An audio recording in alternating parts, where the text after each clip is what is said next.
Réjouissons-nous en l'Éternel, par sa grâce, nous sommes sauvés et c'est par sa grâce justement que nous sommes sur ce plateau avec vous. Shalom à tous et à toutes et bienvenue à Wake Up. Aujourd'hui encore, nous faisons notre hommage avec le Seigneur et nous avons avec nous le pasteur Thibault Lavigne. Shalom, pasteur. Shalom, quel plaisir d'être avec vous. Amen, nous également. Alors, pasteur, j'espère que nos frères et sœurs de la Côte d'Azur ne vous manquent pas trop, hein? Ah, il me manque quand même. Quand même. On leur fait un coucou au passage. Alors, nous aussi, on pense à eux, on prie que le Seigneur soit avec eux. Alors, ce séjour à Abidjan.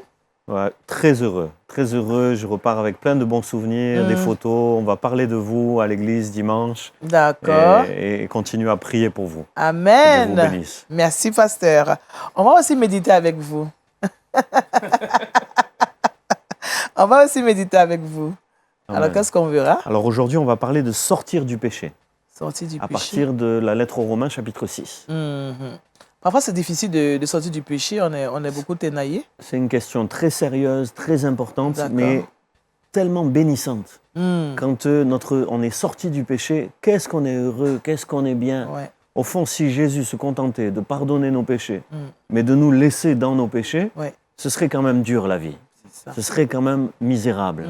Alors que dans la grâce de Dieu, il y a à la fois le pardon et la libération de nos péchés. Amen. On va en parler tout à l'heure. C'est ce qu'on va voir aujourd'hui. Merci, pasteur Thibault Lavigne. Shalom, Josué Dioba. Shalom, Daniel. Comment ça va, Josué? Ça va très bien, Dieu fait grâce. Après Moïse, c'est Josué qui a fait rentrer le peuple. Qui a pris la relève. C'est le fils. Alors, qu'est-ce que tu nous proposes aujourd'hui? Bon, aujourd'hui, on va parler d'action sociale en culture actuelle. Je présente une ONG qui aide beaucoup de migrants, beaucoup de personnes. Alors, c'est l'ONG Autre Monde. Et dans le Saviez-vous, on part en Chine pour parler d'un leader chrétien, pasteur, qui décide de toujours évangéliser malgré la persécution. C'est vraiment un fardeau pour lui. Oui. Et il persiste. Il persiste. Ok, que Dieu soutienne son serviteur. Amen. Merci, Josué. Kouda, bonjour. Bonjour, Daniel. Bien réveillé? Oui, ça va. Ça va bien? D'accord, avec le sourire, je suis rassurée. Voilà. Avec Kouda, on aura des astuces. Oui, aujourd'hui, on verra 3 astuces pour stopper les nausées, les vomissements. Et je veux préciser que lorsqu'on a des nausées, ça ne signifie pas qu'on est enceinte. D'accord. Surtout pour les en femmes. Afrique, dès que la jeune dame commence à vomir et puis a des nausées, on la regarde d'un œil un peu bizarre. Alors que la raison peut être autre que celle-ci, que celle-là. D'accord. Merci, Kouda. Tu nous donneras des astuces pour stopper justement ces nausées-là. Tout à l'heure. D'accord. Merci, Kouda. Et c'est jeudi aujourd'hui. Tous les jeudis, nous faisons la relation d'aide. Aujourd'hui, nous recevons M. Kwasi Kofi Patrice de Jeunesse en Mission. Shalom. Shalom, madame. Vous allez bien? Oui, tout va bien. Et Jeunesse en Mission? Oui, nous allons bien. La grâce de Dieu. Dieu merci. Nous aussi, on va bien. Ah, super. C'est un plaisir pour nous de vous recevoir chaque fois sur ce plateau. Ouais. Alors aujourd'hui, avec vous, on va parler certainement du comportement aujourd'hui encore. Exactement. C'est un sujet important. Nous allons parler des correspondances comportementales. En général, comme les enfants le font, ils arrachent les fruits aux arbres. C'est ça. Lorsque nous avons des comportements, lorsque nous voulons changer, on essaie d'enlever les fruits sans enlever la racine. C'est ça. Et on voit qu'on retombe, on rechute. Oui.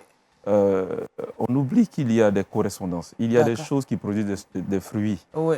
Alors, pour être guéri, pour être libéré, on a besoin de savoir qu'est-ce qui a causé le fruit. Qu'est-ce qui a produit les fruits. D'accord. Donc, pour parler de correspondance, nous voulons parler des éléments qui ont occasionné les comportements. Si on est toujours triste, certainement qu'il y a quelque chose qui occasionne cette tristesse. Exactement. D'accord. Merci, M. Kwasi Kofi. Avec vous, on en saura davantage tout à l'heure dans la rubrique Relations d'aide. Sans plus attendre, prenons notre Bible, de quoi noter, et nous y allons pour méditons ensemble.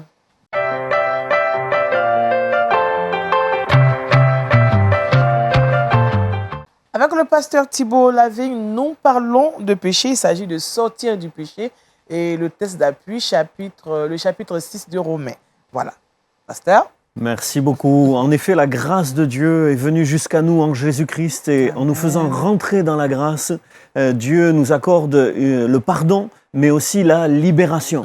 Et dans la lettre aux Romains, l'apôtre Paul insiste sur ça. Il parle de la justification, la façon dont Dieu nous regarde comme quelqu'un de juste.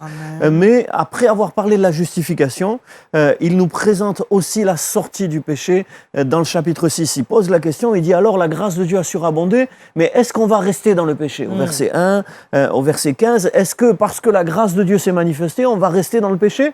Et il dit non, non, pas du tout. Et il dit, ne savez-vous pas que lorsque vous avez été baptisés dans la mort du Christ. Amen. Vous avez été unis avec lui dans la mort, c'est-à-dire vous êtes aussi morts avec lui. Et vous êtes ressuscités avec lui. Amen. On rentre dans l'eau, on meurt, et on sort de l'eau, on ressuscite. Et donc il y a une réalité spirituelle derrière le symbole. Une réalité que lorsqu'on donne sa vie à Jésus-Christ, on s'unit à lui profondément. On est identifié à lui, c'est mon premier point. On est identifié à lui. On ne fait qu'un avec lui. Au verset 5, par exemple, j'aime beaucoup ce verset qui dit « Si nous sommes devenus une même plante avec lui par la conformité à sa mort, nous le serons aussi par la conformité à sa résurrection. » On devient un avec Jésus-Christ, une même plante. Et littéralement, dans le grec, c'est on grandit avec lui. On forme un. Moi, dans la nature, je ne sais pas si vous avez ça, mais j'ai vu ça souvent. Vous avez deux arbres qui n'en forment qu'un. Vous avez un arbre et des fois vous avez un autre arbre qui s'est enroulé autour, vous voyez. Ils ne forment plus qu'une seule plante. Ils se nourrissent l'un de l'autre. Il y a des échanges. Les spécialistes de la botanique, de l'agronomie disent qu'il y a des échanges entre les deux arbres et ils se nourrissent l'un de l'autre quelque part. Et je crois qu'en Jésus-Christ, on est profondément unis. Il vit en nous et c'est ça qui nous fait sortir du péché. Parce que Jésus est sans péché. Plus il vit en nous, et moins on a de goût pour le péché. Bien sûr, on est encore attiré, on est encore amorcé par nos convoitises, on n'est pas à l'abri des tentations et des chutes. Et la vie de l'homme, elle est faite de péché. Le chrétien, il pêche toute sa vie. On commet des erreurs régulièrement. Mais la différence, c'est que Jésus est en nous. On fait qu'un avec lui, et donc on n'a plus le goût du péché. Avant, on aimait, moi j'aimais fumer. J'ai aimé fumer beaucoup, j'ai fumé beaucoup. Mais quand j'ai eu Jésus dans ma vie et que j'ai voulu plus de Jésus, j'ai compris que fumer était un obstacle à ma relation avec lui. Alors, j'ai pas été... Après, il y a des gens, ils sont délivrés du jour au lendemain. Moi, j'en ai déjà vu. Mais moi, j'ai pas été délivré du jour au lendemain, mais je sentais que ça empêchait ma relation avec Jésus. Et plus je sentais que ça faisait obstacle à ma relation avec Jésus, et plus j'aimais Jésus, plus je me disais, il faut que je me défasse de ce qui m'empêche d'être uni à lui de plus en plus. Et j'ai remarqué dans ma vie, je veux témoigner de ça, j'ai remarqué qu'il y a des choses qui se sont arrêtées assez rapidement quand même malgré tout. Par exemple, voilà, j'ai arrêté de fumer, de boire, de sortir, de vivre une vie dissolue. Mais il y a des choses qui ont été plus difficiles. Il y a des choses pour lesquelles j'ai dû lutter plus longtemps. Par exemple, la colère. La colère était un mode de fonctionnement personnel. Face à l'injustice, face à la méchanceté des hommes, la colère était un mode de fonctionnement profond dans lequel j'ai été pendant des années. Et après ma conversion, c'était compliqué de comprendre le processus, de savoir arrêter le processus, de ne pas sombrer dedans. Et ça a été plus compliqué. Et j'ai ce sentiment, je vous le partage comme je le ressens, j'ai le sentiment que Dieu permet que des choses s'arrêtent rapidement et qu'il y ait d'autres choses avec lesquelles on lutte. Et je crois que ce qui s'arrête rapidement nous montre sa toute-puissance. Amen. Mais ce avec quoi on lutte nous montre nos limites, notre indignité.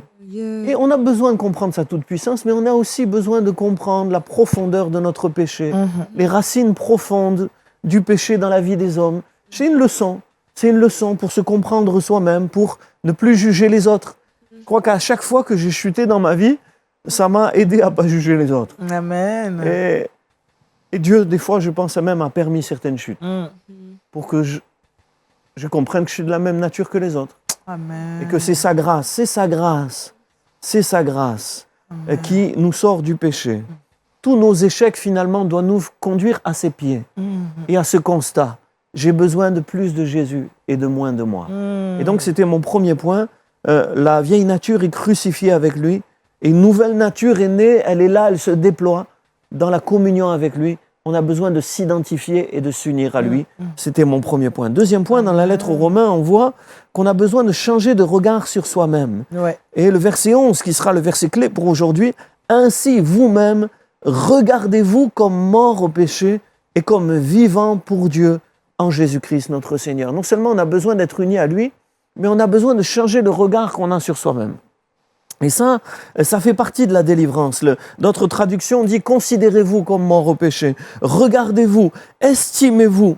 La version Parole de vie dit « Vous devez penser ceci, vous êtes morts en étant totalement séparés du péché. Vous devez penser ceci. » Le regard qu'on a sur soi doit changer, sur notre vie, notre condition, sur nos choix, notre relation au péché, notre position en Christ.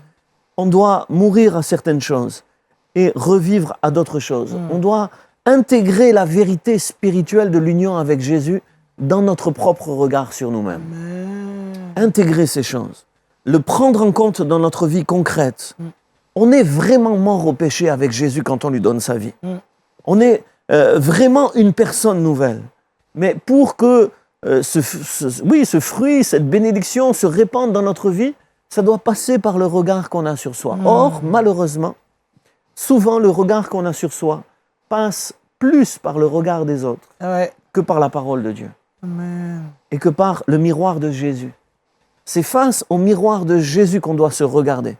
C'est ce que la Bible dit de nous, qu'on doit considérer sur nous-mêmes. Et il y a ce travail en nous, de croire aussi qu'on peut résister. Je me suis retrouvé un jour dans un bureau avec un jeune homme qui disait « le péché c'est plus fort que moi ». Il avait Jésus dans sa vie. Mais le regard qu'il avait sur lui, le péché, c'est plus fort que moi, je ne peux pas y arriver. Et il baissait les bras et il essayait même plus. Alors que je crois qu'on a besoin de considérer que la Bible est plus vraie que ce que l'on ressent. Amen. Ou que ce qu'on a expérimenté jusqu'à ce jour. La Bible dit que c'est possible. Sous la grâce, vous n'êtes plus obligé de vivre dans le péché. Amen. La grâce de Dieu, c'est une puissance qui peut vous faire sortir du péché. Et vous avez besoin d'avoir ce regard aussi sur vous-même. Aussi sur vous-même. Vous savez, souvent il y a rupture. Dans la pratique, c'est souvent comme ça. Il y a rupture avec le péché, on donne sa vie à Jésus. Et puis après, le passé revient. Le passé nous court après. Et souvent, il y a dans la marche avec Jésus, on sent une ombre qui nous suit. Comme le corps a une ombre. Il y a comme une ombre. L'ombre du péché demeure derrière tous les hommes et cherche à nous rattraper. Nos vieilles habitudes, nos vieux réflexes, nos vieux complexes, nos vieilles conceptions, nos vieux travers. C'est comme s'ils reviennent et ils tapent à la porte. Et des fois, on est tenté d'ouvrir la porte. Mais en Jésus, on peut dire « Arrière de moi, Satan, au nom de Jésus. » Alléluia. Arrière de moi, péché. Je ne suis plus obligé de succomber. Amen. Je ne suis plus un faible pécheur incapable. Je suis enfant de Dieu. J'ai Jésus en moi. Je suis uni à lui. J'ai sa force. Je ne suis pas obligé de revenir en arrière. Amen. Amen. Je veux finir avec un troisième point. Premièrement, s'identifier à Jésus. Deuxièmement, se regarder soi-même en Jésus. En lui, se regarder en lui. Pas en nous-mêmes sans lui, mais se regarder en lui. Troisièmement, et je finis plus rapidement, avec se livrer à Jésus. Et c'est ce que dit le verset 13. « Ne livrez pas vos membres au péché comme des instruments d'iniquité, mais donnez-vous vous-même à Dieu comme étant vivants, de mort que vous étiez. Oui, vous étiez morts, mais maintenant vous êtes vivants. Et offrez à Dieu vos membres comme des instruments de justice. Offrez à Dieu vos membres. » Et il y a cette dimension spirituelle où on s'offre à Dieu. On s'offre à Dieu, on se donne à lui. On s'abandonne à lui. Et ça, c'est tout le développement de la vie spirituelle. Amen. Et c'est dans ce contexte-là, après ce verset 13, où Paul a dit « offrez vos membres à Dieu comme des instruments de justice », qu'il dit « car le péché n'aura pas de pouvoir sur vous, puisque vous êtes non sous la loi, mais sous la grâce. » Et c'est dans ce contexte, et c'est là que la grâce se met en œuvre. Quand on s'offre totalement à Dieu. Ta vie, c'est plus pour toi-même, c'est plus pour ton bien-être, pour ton plaisir, ton confort, ta richesse, ton succès. Ta vie, c'est pour Jésus. Ta vie est cachée avec Christ en Dieu. Et c'est dans cette position spirituelle, tu es offert à lui, où tu n'as plus d'ambition humaine, juste le désir de le glorifier, de vivre pour lui. C'est dans cette position que la grâce passe à l'action. Elle passe à l'action et elle te coupe du péché. La suite du texte dit qu'on est esclave à celui à qui on obéit. Et il y a ce combat de l'obéissance à la parole de Dieu. Je l'ai dit, on n'est pas tous les jours obéissants. Mais de l'intérieur, la grâce de Dieu, c'est ça la merveille de la nouvelle naissance. C'est que de l'intérieur, on n'est plus bien dans le péché. Et comme on est offert à lui, livré à lui, il est là en nous, il nous reprend dès qu'on fait des écarts. Et on n'est pas bien. Le soir, on a fait une bêtise le matin, on n'est pas bien. Même le soir avant de se coucher, on dit « Ah, c'était pas ça qu'il fallait que je fasse. » Et ma femme m'a dit souvent, souvent elle m'a dit, toi, si tu étais au Moyen-Âge, tu serais un flagellant. Ah ouais. Tu te frapperais toi-même. Parce que tu te reproches les bêtises que tu as faites. Oui, oui. Et c'est vrai qu'on a cette tendance, on se reproche quand on... voyez, le Saint-Esprit nous reprend, on ne se sent pas bien, on a fait une bêtise, il ne fallait pas le faire, et on se le reproche. Mais c'est là que la grâce, elle est merveilleuse. Amen. À chaque fois qu'on fait une bêtise, on a un bon papa dans le ciel qui est prêt à nous pardonner. Vous savez, moi, j'ai des enfants, ils en font des bêtises. Des fois, je suis vraiment fâché contre eux, mais ça reste mes enfants. Amen. Et j'ai toujours envie de les prendre dans les bras. Hein. J'ai toujours envie de les embrasser et de leur dire que je les aime. Parce que c'est mes enfants. C'est mes enfants. Quand tu es enfant de Dieu, quoi que tu aies fait, la grâce de Dieu est là. Et c'est justement cette grâce, cet amour de Dieu que tu ressens qui t'attire toujours vers lui. Amen. Alors je veux finir avec ce texte qui dit, je trouve que c'est intéressant parce que je ne savais pas ce que le frère allait aborder, mais dans le texte du chapitre 6 de Romains, le texte dit que quand... on est dans le Seigneur à la fin du verset 19. « Livrez vos membres comme esclaves à la justice pour arriver à la sainteté. Car lorsque vous étiez esclaves du péché, vous étiez libres à l'égard de la justice. Quels fruits portiez-vous alors? Des fruits dont vous rougissez maintenant. Car la fin de ces choses, c'est la mort. Mais maintenant, écoutez bien verset 22. Étant affranchis du péché et devenus esclaves de Dieu, vous avez pour fruit la sainteté. Et pour fin, la vie éternelle. Amen. Amen. Amen. Alléluia. Merci, Pasteur Thibault. Sortie du péché, c'est donc le thème de notre méditation de ce matin. Le chapitre 6 de Romains, vous pouvez le lire chez vous et vous comprendrez certainement ce qu'a développé le Pasteur Thibault. Alors, Pasteur, il faut s'identifier à Jésus-Christ, il faut se regarder en lui, il faut aussi se livrer complètement à lui. C'est des actions qu'il faut faire. Alors, dans quelle disposition, justement, est-ce qu'on doit s'identifier à Jésus? Parce que, vous voyez, il y a des personnes, par exemple, qui sont nées dans une famille chrétienne. Papa et maman sont chrétiens, ils sont partis à l'église avec papa et maman, donc ils n'ont pas peut-être été évangélisés comme ceux qui n'avaient pas Jésus avant.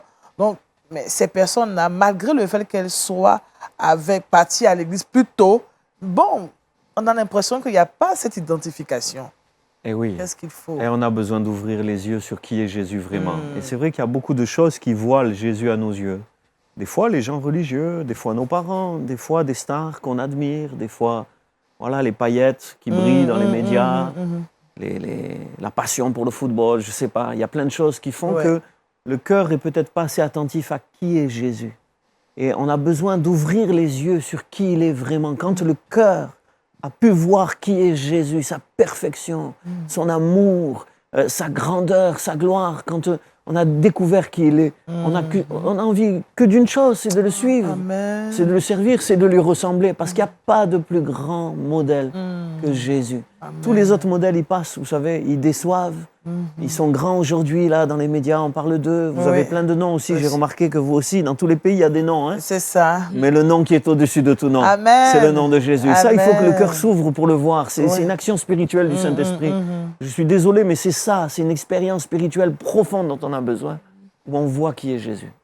Vraiment. Amen. Je crois que vous avez une question. Je voulais partager une expérience que j'ai vécue par rapport à ce dont on parle maintenant. En fait, le fait de naître dans une famille chrétienne ne signifie pas vraiment qu'on connaît Jésus-Christ. Et moi, je me rappelle qu'à un moment donné, je faisais des prières où je disais à Dieu, mais en réalité, je ne te connais pas.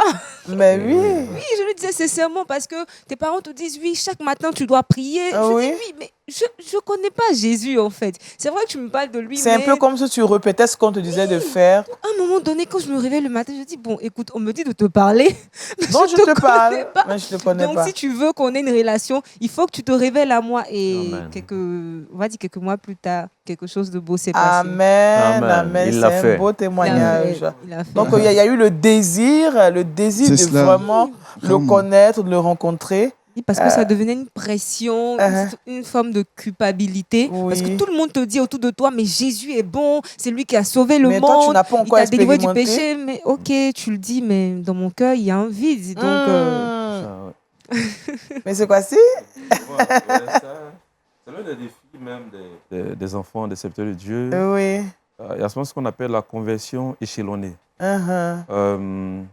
c'est vrai, il peut y avoir une conversion radicale, mais avec beaucoup d'enfants de pasteurs, on assiste à une conversion échelonnée. Oui, c'est au fur et à mesure. Au fur et à mesure. Parce qu'ils grandissent dans une atmosphère familiale qui a des valeurs. Mais être chrétien, être enfant de Dieu, c'est au travers d'une relation.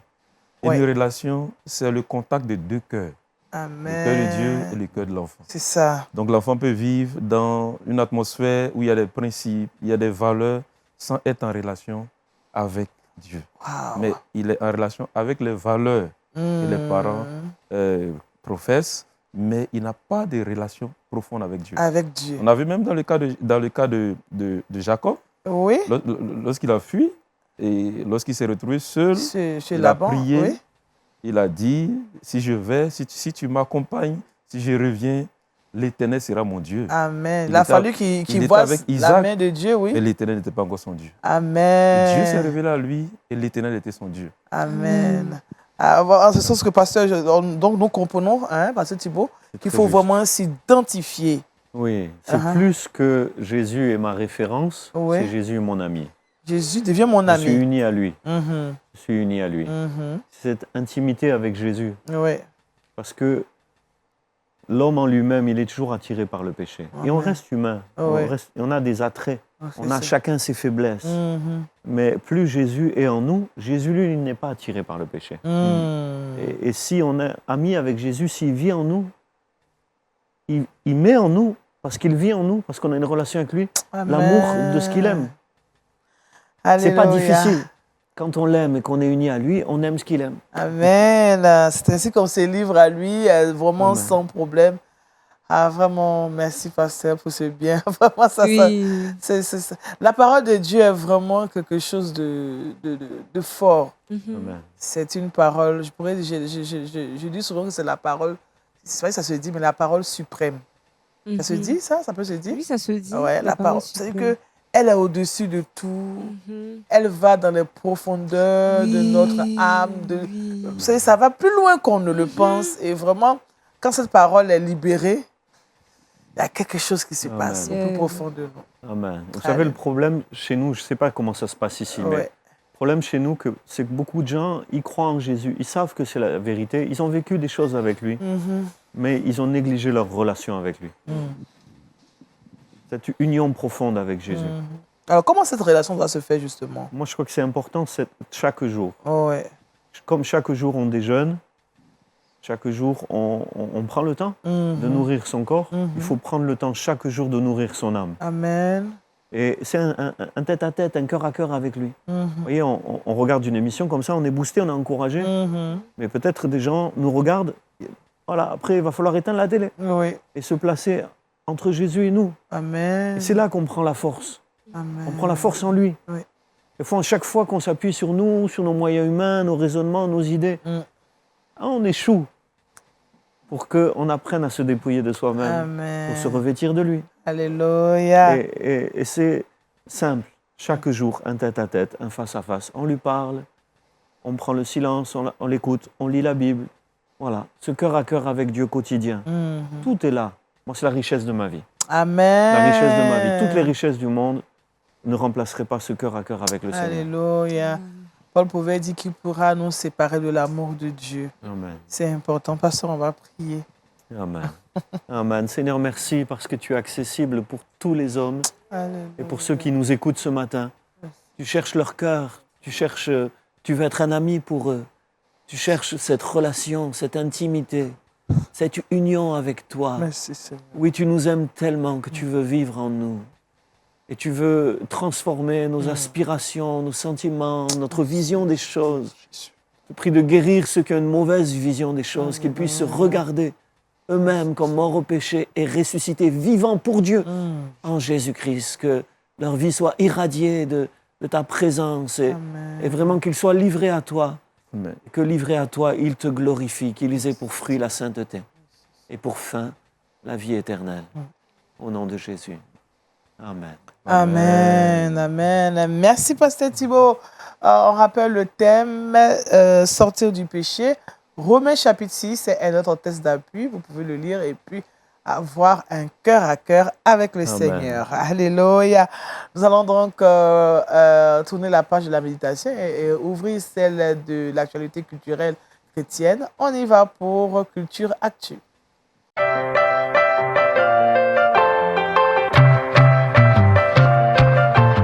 Avec Josué, nous allons découvrir une ONG et il s'agit de l'Action sociale. Action sociale, l'ONG Autre Monde, c'est une ONG française qui est située à Paris. Donc, elle a été créée en 1994 et elle lutte pour les indifférences sociales, les exclusions, mais aussi l'isolement de l'individu par la création de liens sociaux, mais aussi de l'échange. Alors, qu'est-ce qu'elle fait concrètement? Elle participe surtout à l'insertion professionnelle et sociale des migrants. Donc, les migrants, ces personnes-là qui viennent de l'Afrique, qui viennent d'autres pays ou d'autres continents aussi, qui se retrouvent en France lorsqu'ils arrivent et qui n'ont pas de travail, qui n'ont pas de job. Elle se donne d'œuvrer pour que ces migrants-là puissent avoir une insertion sociale, professionnelle, donc avoir un emploi et aussi pouvoir se prendre en charge. Elle œuvre également dans l'entrepreneuriat, donc ces migrants qui arrivent, elle leur permet de pouvoir avoir un financement et de pouvoir œuvrer dans l'entrepreneuriat pour pouvoir dépendre d'eux-mêmes et ne plus être à la solde d'une personne tierce. Alors, pour ce faire, elle favorise l'apprentissage de la langue française, puisque ces migrants peuvent venir et puis ne parlent pas le français. Donc, elle se donne de pouvoir les former pour apprendre la langue française et de pouvoir donc s'ingérer ou sinon s'insérer dans le tissu social. Elle propose également des activités sociales et culturelles pour se remobiliser, se repenser et se reprojeter et se projeter en créant des espaces d'expression et aussi de découverte qui favorisent le faire ensemble et la mixité sociale. Alors, qu'est-ce qu'elle fait concrètement? C'est une ONG qui vient et qui œuvre dans le social, dans tout ce qui est œuvre caritative, humanitaire. Et jusqu'à présent, elle a pu aider 200 migrants chaque année. Depuis sa création, 200 migrants sont aidés chaque année. Et c'est un plus, et c'est une ONG qui a félicité et qui a encouragé parce qu'elle respecte les normes du Seigneur qui dit allez faire de toutes les nations des disciples, mais aussi il faut donner, parce que la foi, ce n'est pas seulement prier, mais aussi il faut faire des œuvres. Il faut démontrer sa foi par les œuvres. Par les œuvres. Ah ouais, et puis donnez-leur vous-même à manger, comme Jésus l'a dit à ses disciples. C'est cela. Vraiment, merci à Jésus qui nous permet chaque fois que l'occasion se présente de découvrir qu'il y a des structures qui sont basées quelque part, mais qui œuvrent pour le Seigneur, qui aident les autres à pouvoir s'en sortir. Et c'est le cas de Action sociale, pardon, L'ONG Autre Monde. Voilà. C'est une ONG française qui est située à Paris. D'accord. Pasteur, c'est tellement que... Vous êtes à la Côte d'Azur, c'est loin de Paris? Oui, c'est un peu loin de Paris. Oui. D'accord. Mais on a aussi des migrants qui passent par chez nous. Et puisque je suis aussi... Ce qui me marque le plus, c'est de voir le rêve européen. Beaucoup d'Africains ont un rêve européen. Et la réalité qu'ils vivent dans notre pays. La réalité, c'est que c'est vraiment la misère. Hein. Les migrants sont dans des conditions sociales difficiles. Il y a des bidonvilles. À Paris, il y a des bidonvilles avec des centaines, des milliers de personnes. Surtout dans le nord de la France, beaucoup de migrants veulent aller en Angleterre. Sont bloqués à la frontière, en France, et marchent dans les rues, dans le froid. Vous voyez, à moins 5, moins 10 degrés, dans le nord, pieds nus. Ils rêvaient de l'Europe et ils vivent une réalité qui n'est pas vraiment ce qu'ils avaient rêvé. Vraiment. Et ça fait beaucoup de peine, et je suis heureux qu'il y ait des chrétiens qui soient là pour les secourir, les aider. Gloire à Dieu. Merci, pasteur. Ah, vraiment, je t'amène, tu es étonné. Ben, ce sont les réalités de notre monde. Il faut vraiment que... Ça aussi, il faut profiter de l'occasion pour leur parler de Jésus, leur parler aussi de ce que Dieu existe. Parce qu'il y en a, après d'avoir vécu une telle situation, on ne croit plus en Dieu. La foi fout le camp et puis on se dit, bon, Dieu n'existe pas. S'il existait, bon, ce n'est pas le sujet d'aujourd'hui. Je pense qu'on va prier aussi pour les migrants et prier pour ces structures qui s'occupent de ces frères et sœurs qui se retrouvent dans cette situation. Je rappelle que c'est une ONG qui met l'homme au centre de tout. L'homme au centre de tout. Merci, Josué, qu'on va retrouver tout à l'heure pour Le Saviez-vous. À présent, relation d'aide.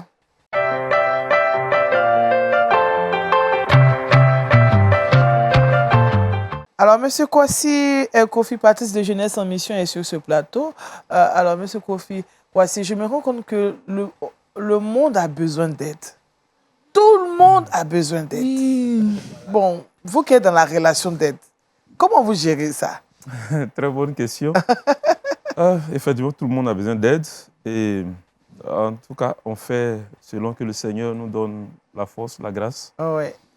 On prie que le Seigneur suscite encore plusieurs personnes. C'est ça. Il y a beaucoup de personnes en souffrance. Oui.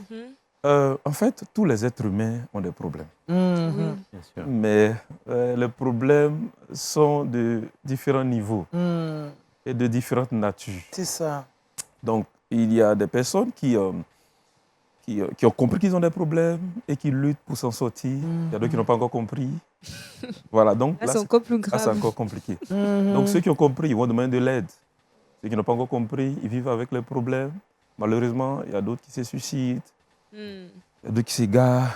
Bon, donc, le monde est vraiment en souffrance. Il faut prier pour le monde. Prier, il faut travailler, il faut vraiment intercéder, il faut aider, il faut sourire aux gens. Voilà, il faut accueillir les gens, il faut écouter les gens, surtout. Parce qu'il y en a, juste un sourire, ça peut régler l'affaire. Exactement. Wow. Sourire, oui, il faut l'écouter, surtout plus ça. Parce que la plupart des douleurs que nous connaissons viennent dans le cadre d'une relation. La plupart des douleurs, sinon même toutes les douleurs. Parce que Dieu a créé l'homme en tant qu'être relationnel. Le monde a basculé lorsque l'homme a été détaché de Dieu, lorsque la relation a été interrompue par le péché. C'est ça. Et donc, c'est au travers de la relation avec Jésus que nous reprenons, que nous retrouvons la vie en abondance.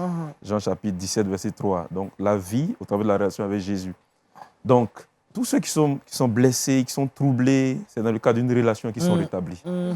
C'est pourquoi on a besoin de parler avec eux, on a besoin de les écouter, on a besoin de les comprendre, de ne pas les juger, de compatir à leur souffrance et de les apporter au Seigneur. On a besoin de les bénir, de prier pour leur cœur, de prier pour leurs émotions, de prier pour leurs pensées, afin que le Seigneur apporte sa lumière pour qu'ils soient restaurés. Amen. Voilà. Alors aujourd'hui, nous allons parler des correspondances comportementales. Exactement. C'est très fort. Parce que chaque fois qu'il y a un comportement, il y a une correspondance quelque part.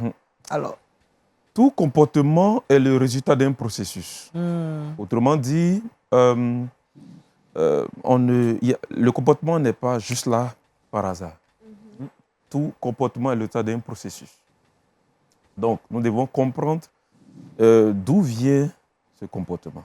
Quand on parle de processus, on parle d'étapes. On parle de quelque chose qui est passé d'un point A à un point B jusqu'à un point C. Marc chapitre 7, versets 21 à 23, le Seigneur Jésus dit que c'est du cœur des hommes que viennent des mauvaises pensées. Les vols, les meurtres, la prostitution, ça vient du cœur des hommes. Alors, notre bien-être extérieur dépend de notre bien-être intérieur. Notre mal-être extérieur dépend de notre mal-être intérieur. Donc, du coup, les comportements que nous avons au niveau extérieur viennent d'un dysfonctionnement intérieur. C'est ce qu'on appelle la correspondance. Alors, nous allons voir trois éléments. Pourquoi? Parce qu'en général, lorsque nous souffrons, on veut juste régler le problème. Parce qu'on parle de lutte. L'apôtre Paul nous a dit, vous n'avez pas à lutter contre la chair et le sang. Donc, lorsqu'on parle de lutte, une lutte, c'est un combat, un corps à corps. C'est-à-dire que ce n'est pas plusieurs personnes. C'est une personne qui lutte avec une autre personne. Parce qu'on voit un peu les luttes, tout ça, c'est deux personnes qui s'affrontent. C'est ça. Donc, très souvent, on lutte avec quelque chose et puis on veut arrêter. On dit, bon, à partir d'aujourd'hui, j'arrête de boire. Donc, on enlève tout ce qui est comme alcool dans la maison. Et puis, on découvre que, bon, 3 semaines après, voilà. On est attiré par l'alcool. Et puis, on voit, au fait, on a essayé d'arracher le fruit. Mais on n'a pas enlevé la chose la racine, la correspondance. Alors, nous allons voir 3 éléments. Le premier élément, ce que nous appelons les forteresses intérieures. Ce qu'on appelle les forteresses intérieures, c'est tout ce que nous utilisions pour nous défendre ou pour nous protéger. Et en général, les forteresses intérieures sont liées à notre schéma de pensée, ce qu'on appelle la crise du système de pensée. 2 Corinthiens chapitre 11, verset 3, l'apôtre Paul a dit que le diable séduisit Ève par la ruse et il craint que le cœur des chrétiens de Corinthe soit corrompu, que leur pensée soit corrompue, afin qu'ils se détournent de la simplicité, de la pureté à l'égard de Christ. Donc, lorsque cette crise s'installe dans nos pensées, nous allons construire une forteresse pour nous défendre, une forteresse pour nous protéger. Et ça est dans le cœur, c'est à l'intérieur. On ne voit pas la forteresse. Et cette forteresse correspond à la façon de voir Dieu, l'image que nous avons de Dieu. Alors, en général, l'image est faussée lorsque notre cœur a accepté la corruption. Lorsque le cœur est corrompu, lorsque le cœur séduit, la première des choses que le diable essaie d'enlever, c'est d'enlever de notre cœur la vérité. Donc, Dieu, voilà, ce qu'il dit n'est pas vrai. Ensuite, l'amour, voilà, Dieu ne t'aime pas. Et puis, bon, beaucoup de personnes ne croient pas que Dieu les aime. Et donc, le cœur devient froid à l'égard de Dieu. Tout comportement, mauvais comportement, vient du fait que nous avons une mauvaise façon de voir Dieu, une mauvaise image de Dieu. Quand nous avons une mauvaise image de Dieu, nous aurons une mauvaise image de nous-mêmes. La mauvaise image de nous, ça peut être à deux niveaux. On peut avoir une mauvaise image de soi, une image négative de soi. C'est-à-dire, je me vois comme inférieur, comme petit, comme les espions dans le lieu de nombre. À nos yeux et aux leurs, nous étions comme des sauterelles. Donc, on se voit comme quelqu'un d'insignifiant, comme quelqu'un de petit, comme quelqu'un d'écrasable. Maintenant, l'autre mauvaise image, c'est qu'on se voit comme quelqu'un de très supérieur. Donc maintenant, on adore notre image. On devient narcissique. Et aujourd'hui, on se préfère aux autres. C'est ce que nous voyons autour de nous. Voilà, maintenant, c'est la publicité de l'image. On se fait une image, on met notre image. On est vraiment friand. Lorsqu'on n'apprécie pas notre image, on est dérangé. On veut pousser tout le monde à nous apprécier. Donc ça, c'est l'adoration de l'image. Wow. La forteresse intérieure devient une idole. Donc c'est l'idolâtrie. C'est l'idolâtrie. Maintenant, cette mauvaise image de soi va nous amener à avoir une mauvaise image des autres. On va voir les autres trop au-dessus de nous, ou bien les autres trop en dessous de nous. Donc, on va écraser les autres. Une telle personne, de façon manifeste, c'est-à-dire que ça, c'est à l'intérieur, maintenant, manifestement, la personne va beaucoup raisonner. C'est quelqu'un qui est vraiment dans l'incrédulité, qui ne croit pas. Bon, l'incrédulité produit la désobéissance. On désobéit facilement à Dieu. On n'arrive pas à vraiment tenir ce que Dieu nous donne. Et puis encore, autre chose, c'est l'orgueil. La personne est tellement fière, enflée d'orgueil. Et en général, l'orgueil conduit à la rébellion. Justement, parce que Dieu résiste aux orgueils. Exactement. Lorsqu'on tombe dans la rébellion, on luttons et on tombe dans le déni. On refuse d'accepter que nous avons des souffrances. Beaucoup de personnes souffrent, mais ils refusent d'accepter qu'ils souffrent. Ils refusent d'accepter leurs problèmes parce qu'on tombe dans le déni. Voilà. Donc, une personne qui a cette forteresse dans le cœur a besoin du Seigneur. On a besoin d'accepter que nous souffrons. On a besoin de déposer nos idoles. Ça peut être, on peut avoir la forteresse à travers notre connaissance, de nos diplômes, de nos titres, de nos richesses, etc. C'est ça. Et là, ça crée beaucoup de souffrance et aussi on fait souffrir les autres. Deuxième élément, rapidement, ce qu'on appelle les douleurs intérieures. Oui, les douleurs intérieures. Les douleurs intérieures, ça correspond aux crises émotionnelles. Oui. Alors, pour savoir que nous souffrons, nous devons évaluer nos émotions. Est-ce que nos émotions sont agréables? Est-ce que nos émotions sont agréables? Ce qu'on appelle le désordre émotionnel, ce qu'on appelle aussi autre chose, la détresse émotionnelle. Aujourd'hui, beaucoup de personnes connaissent la détresse émotionnelle. Beaucoup de leaders, beaucoup de femmes au foyer, beaucoup de mariés, beaucoup de couples, la détresse émotionnelle, beaucoup de grands patrons d'entreprises, même beaucoup d'hommes de Dieu, malheureusement. Aux États-Unis, il y a quelques années, il y a un homme de Dieu qui s'est suicidé. Oui. S'est suicidé parce que voilà, il y avait la pression. Bon, la pression crée une détresse émotionnelle. Et comme le pasteur l'a dit, si nous perdons de vue le fait que nous sommes des hommes, nous sommes des êtres humains, nous sommes vulnérables, nous allons commencer à nous enfoncer.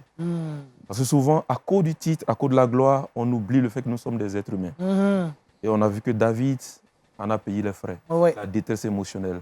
Est-ce que nos émotions sont agréables? Est-ce que nous sommes dans la tristesse? Une tristesse qui est permanente. L'angoisse, l'abattement. Est-ce que nous sommes dans la colère une colère, voilà, l'irritation, c'est-à-dire une colère qui est régulière, perdue. Nous devons nous asseoir et puis évaluer. Notre cœur est en souffrance. Et donc, cela va correspondre à la façon de traiter notre femme, nos enfants. Si tu constates que dans ce temps, tu cries trop sur ta femme, et puis tu cries trop sur tes enfants, tu t'énerves, non. Tu es irrité. Voilà, tu as envie de beaucoup boire. Comme bon, il y a un homme de Dieu, voilà, j'ai lu l'histoire. Il s'est trompé de chambre parce qu'il était vraiment un détrait émotionnel. Vous comprenez ce que ça veut dire? Il s'est trompé de chambre. OK, voilà. Il allait dans une autre chambre qui n'était pas la chambre, il a trouvé une autre femme. Et donc, la souffrance est là. Quand tu vois que là, je suis beaucoup énervé, je suis beaucoup angoissé, il faut s'asseoir. Il faut se calmer. Et puis, évaluer tes émotions, savoir que quelque chose ne va pas. Et puis, il faut apporter cela au Seigneur. D'accord. Dernier élément, ce qu'on appelle les faiblesses intérieures. Les faiblesses intérieures. Faiblesses intérieures. Là, c'est lié à notre volonté. On appelle la crise de la volonté. D'accord. Pour qu'on puisse changer, pour qu'on avance, il faut une prise de conscience. Et souvent, lorsque nous luttons entre les douleurs et les forteresses, nous avons un problème pour décider. Et ça se manifeste par l'indécision, la procrastination. Ça se manifeste par le fait de ne pas pouvoir dire non. On a du mal à dire non. On a du mal à dire non. On a du mal aussi à dire oui. Parce que souvent, on a du mal à dire oui. Donc, on est dans un milieu. On est dans un milieu. Voilà, donc on a du mal à décider. On a du mal à prendre des initiatives. Et puis, on procrastine. Et puis, cette personne, au niveau de sa vie, à l'extérieur de sa vie, on va voir que cette personne elle sera facilement manipulable. On peut facilement abuser d'elle. On peut facilement la corrompre. On peut facilement l'exploiter. Pourquoi? Parce qu'elle a du mal à prendre des décisions. Alors, ce que nous devons comprendre, c'est que d'accord, ce sera pour terminer. Dieu connaît nos souffrances. Oui. Dieu sait nos souffrances. Amen. Alors, examinons nos cœurs. Est-ce que je ne lutte pas avec des forteresses dans le cœur? Que je n'ai pas des idoles dans le cœur? Aujourd'hui, le plaisir est devenu notre idole.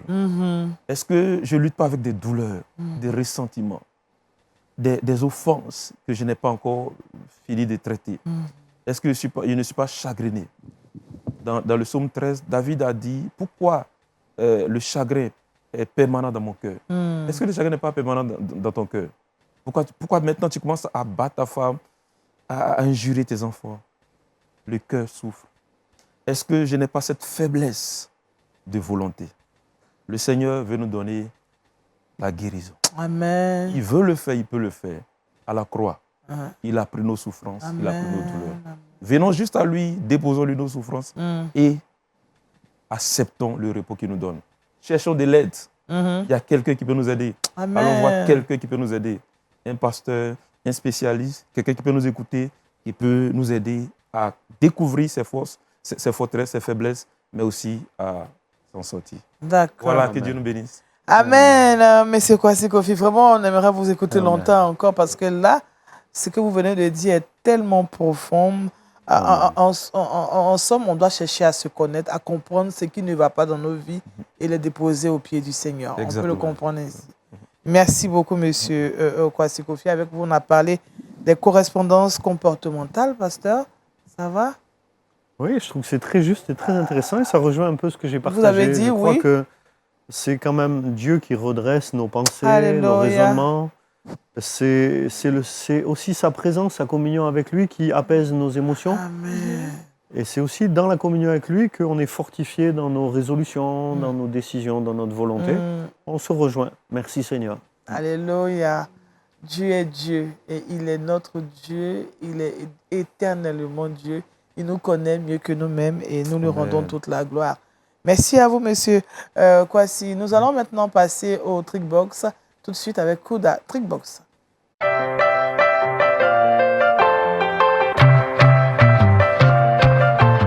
Alors, Kouda, avec toi, c'est sûr qu'on a été touché. Depuis le début, on est touché. Depuis le début, j'ai des questions, mais je pense que ce sera pour la prochaine fois. J'écoutais attentivement, j'ai au moins 4 questions pour... Ah bon, on n'a pas assez de temps. Je pense qu'après l'émission, voilà. Pour la prochaine fois, mais tu as aussi des astuces pour nous. Oui, j'ai des astuces. Pour stopper certaines choses que nous traversons, la nausée. Effectivement, la nausée. Et je veux revenir sur ce que j'ai dit en introduction. Avoir des nausées ne signifie pas qu'on porte forcément une grossesse. Voilà, ouais. Il y a d'autres raisons. Souvent, c'est dû à ce que tu as mangé ou ton corps même qui réagit d'une certaine manière. Donc, les parents, arrêtez de regarder vos filles d'un œil bizarre. Quand elles sont en train de parler de nausées, c'est ça. Lorsqu'elles parlent de nausées. Donc, première astuce pour couper les nausées ou les vomissements, il faut utiliser l'eau de riz. Vous mettez une marmite au feu, vous ajoutez de l'eau, lavez le riz, lavez très bien le riz. Ensuite, vous mettez peut-être un demi-verre de riz dans l'eau. Une fois que ça bout un tout petit peu, recueillez l'eau et buvez cela. Ah bon? Voilà, oui. Ça nous aide à stopper le vomissement. Ça stoppe les nausées. D'accord. On va dire, côté esthétique, c'est un peu bizarre. Même tester l'astuce, ça stoppe effectivement les nausées. D'accord. Très souvent, quand on parle d'astuce, d'autres se contentent que du citron. Mais le citron, à cause de l'acidité, d'autres ne supportent pas. Et l'effet n'est pas pour une longue durée. Donc, n'hésitez pas à tester cette astuce et dites-moi comment vous l'avez trouvé. L'eau de riz. Hein. L'eau de riz. D'accord. Deuxième astuce, on va utiliser les feuilles de menthe. Les feuilles de menthe. Les feuilles de menthe aussi ont des vertus anti-nauséeuses. Donc, vous pouvez consommer des feuilles ou des pastilles à base de menthe. Les feuilles, on peut les mâcher. Hein? Et on peut les mâcher. À l'écran, voilà, je vais vous proposer quelques feuilles. Ouais. Il faut que les feuilles soient bien fraîches, bien propres. Ne battez pas ramasser des feuilles bizarres là-bas. Vous Ça prendre peut des feuilles créer vraiment d'autres fraîches, choses. voilà, comme ce qu'on voit sur l'écran. Donc, des feuilles bien fraîches. Vous pouvez les mâcher à la maison ou, comme je l'ai dit, des pastilles, des bonbons à base de menthe. Ça aide à couper de façon instantanée les nausées, les vomissements.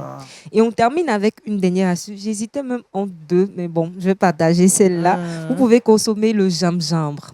Oui. Donc, le gingembre, j'en ai fait l'expérience. Oui. Ok. Donc, c'est les Chinois même qui ont découvert ces vertus au niveau des vomissements. Vous savez, les Chinois, ils ont beaucoup de techniques. de techniques. Je ne suis pas partie en Chine pour ça, mais bon. Donc, vous pouvez consommer le gingembre, un gingembre frais, bien propre, que vous mâchez, comme ça s'affiche aussi à l'écran. Voilà, vous pouvez mâcher cela. Pour ceux qui ne supportent pas le côté très épicé qui brûle, associez cela avec du miel pour adoucir un peu la bouche. Ça coupe également les nausées. Les nausées, d'accord. Donc, on a l'eau de riz. L'eau de riz, on a le gingembre et les feuilles de menthe. D'accord. Donc, vous pouvez mettre le petit goissou là-dessus. Oui, rapidement, je te permets de mettre le petit goissou.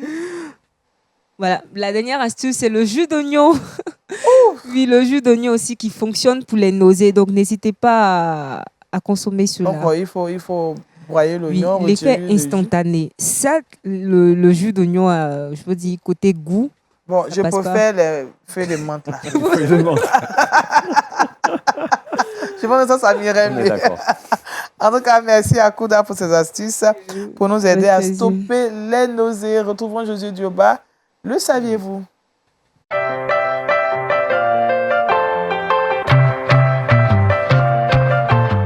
Avec Josué, on part en Chine. Oui, on part en Chine. Daniel, je le disais dans le sommet, que le leader d'une église est prêt à tout pour évangéliser. Alors, il faut comprendre que la Chine est un pays qui est dominé tout d'abord par le bouddhisme.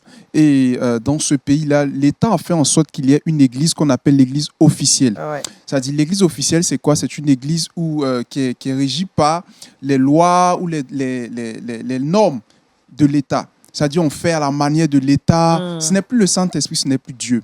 Et bon nombre de pasteurs, pour pouvoir prêcher l'évangile, sont obligés d'appartenir à cette église qu'on appelle l'église officielle.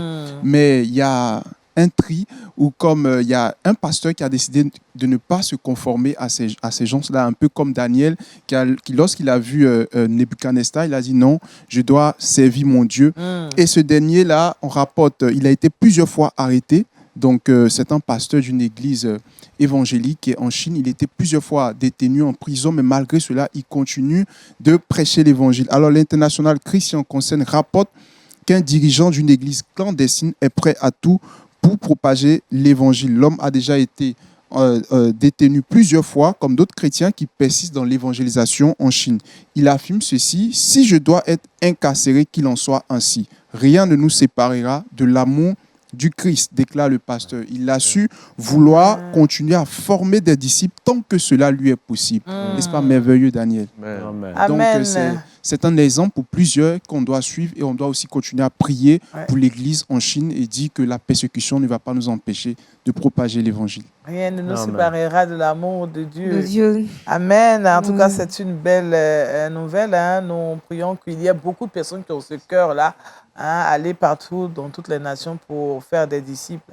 Même si on vous persécute, continuons, parce qu'avec Jésus, nous ferons des exploits. Je pense qu'avec, il le fait tout le temps. Chaque fois qu'il est en train de d'évangéliser, il y a des exploits qui se produisent. Merci, Josué. Alors, Kouda nous donne notre verset boussole avant de partir. Il se trouve dans le livre de Romains 6, le verset 11. Ainsi, vous-même, regardez-vous comme morts au péché et comme vivants pour Dieu en Jésus-Christ. Amen.